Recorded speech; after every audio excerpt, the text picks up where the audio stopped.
from New York City. I actually used to live in the Midwest, and I moved to New York, and I was very nervous about it, moving to the big city. And all of my friends were so supportive of me. They were like, Kath, I don't know what you're worried about. New York City's perfect for you. You're gonna love it. You're not gonna have any trouble.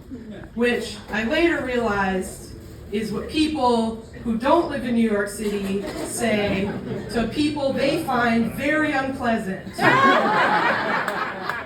That's what that means. Oh, you're moving to New York? You're gonna love it. You talk way too loud. That's what that is. And you're pretty inconsiderate too, so it's your spot. It's true. That I love it, and that is why. I know that.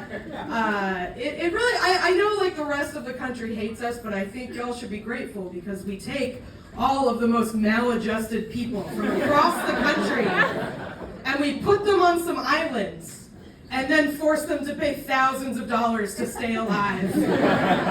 We are really a penal colony for inconvenient people. Right?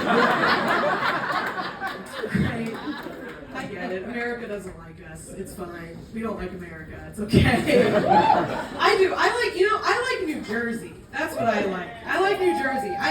New Jersey, I think all of the best American art comes from New Jersey.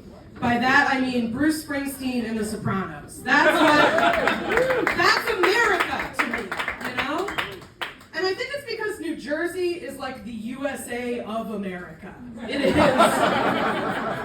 It has people from all over the world, people of every race, and then everyone else is racist. That's what America is. And I think if you're trying to figure out how the rest of the world feels about America, you have to think about how you feel about New Jersey. Like imagine if New Jersey installed military bases in your hometown, right? To spread New Jersey values. You also wouldn't be a fan, you know? It's cool. I like America, I do. There's a few things I like about America. One thing that I love about America that I think we do better than any other country, we are number one in one thing that's important to me. And that thing is air conditioning. Oh my God! We have figured it out. Other countries have no idea what it's like here. Americans love air conditioning so much that when we walk in somewhere and it feels like a walk-in freezer, we know someone's in charge, you know? It's a sense of authority. I was in another country and I was in the airport and it was like 80 degrees and I was like, I don't think these planes are getting off the ground. I don't trust this. I love air conditioning because when I feel that air conditioning on me when I walk in somewhere, I know that whoever is in charge has decided that my personal comfort is more important than everything, including the continued existence of this planet. And that's the customer service I'm looking for, you know? That's the kind of attention I want. Like, please don't be wrong, I am like a pretty far left. I literally performed at the Democratic Socialists of America convention last night. I am like, Trump and DeSantis would put me in a camp, like those are my politics. I want a socialist in the White House. However, thank you. You're maybe going to be sad you applauded at that because I would not argue with a fascist at the thermostat.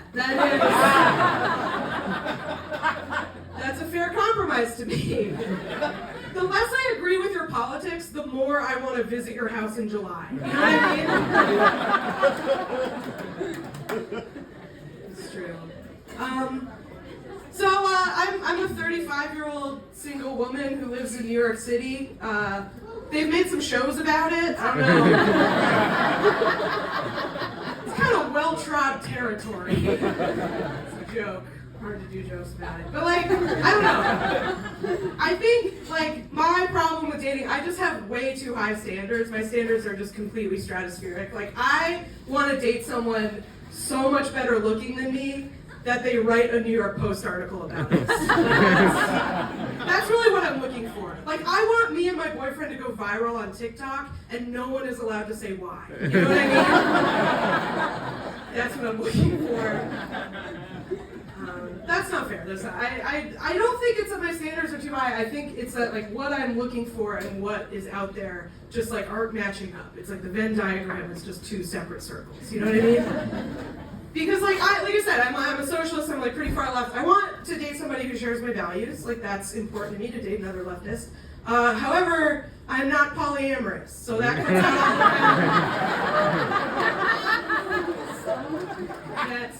That's the problem. Is I only want to date one socialist. Is the issue. It's fine. I have a lot of friends who are into like ethical non-monogamy stuff, the ENM stuff. As far as I'm concerned, ENM stands for not for me. Works for some. And then the other thing, I'm pretty like. I like a lot of different physical types. Like I have a wide range of who I'm attracted to. But one thing I do really like men with long hair. But I won't date someone with more than 3 roommates, so that's hard. It's tricky. And I was complaining about this to a friend of mine, and she was like, "Let me synthesize what you're looking for here. It sounds like you're looking for a politically progressive, egalitarian-minded, long-haired man who believes in monogamy." And I was like, I don't see why that should be so difficult. And she was like, you just described Jesus Christ. Maybe settle down. Maybe those standards are a little too high, you know? To which I say, they would write an article about that in the New York Post. And that's my time, everybody. Thank you so much.